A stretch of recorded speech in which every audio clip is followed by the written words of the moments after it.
Hi everyone, welcome back to our video series on the new digital SAT verbal section. Don't forget to follow us below for more hacks. All right, so for today, we have a conclusion question.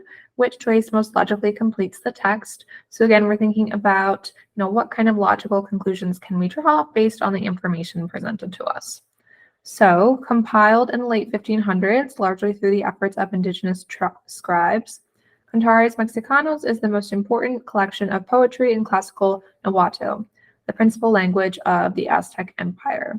The poems portray Aztec society before the occupation of the empire by the army of Spain, and marginal notes in Cantares Mexicanos indicate that much of the collection's content predates the initial invasion. Nonetheless, some of the poems contain inarguable references to beliefs and customs common in Spain during this era. Thus, some scholars have concluded that what? Okay, so what did we just learn? So we're talking about this collection of poetry, and it portrays Aztec society before the occupation of the empire by the army of Spain. So before the occupation of the empire by the army of Spain, okay.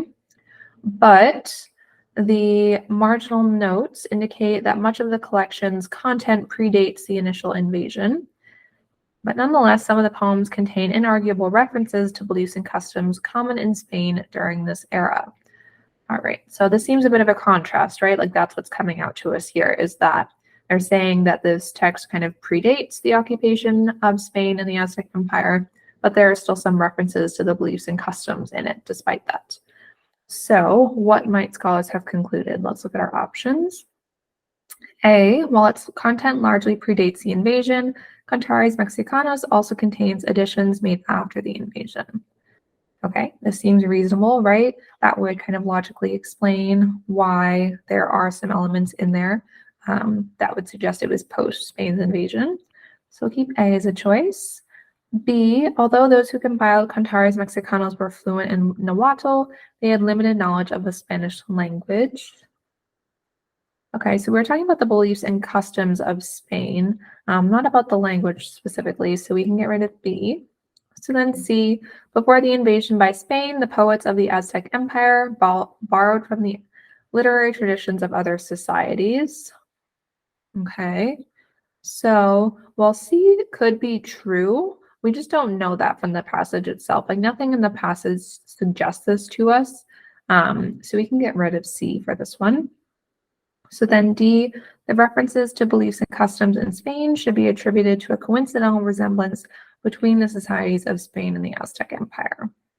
So this one, same thing. Maybe this is true, we just don't know that. But if we look back at A to kind of compare those two choices to A was talking about these kind of marginal notes that were added. So marginal notes are things that are written in the margins. It would make sense that those could have been added later, like it was printed or written however it was done. And then later on, someone else wrote something additional in there, which could have happened at a later date. So that would definitely make the most sense in terms of a logical conclusion here. So A is going to be the correct choice. All right, follow us for more.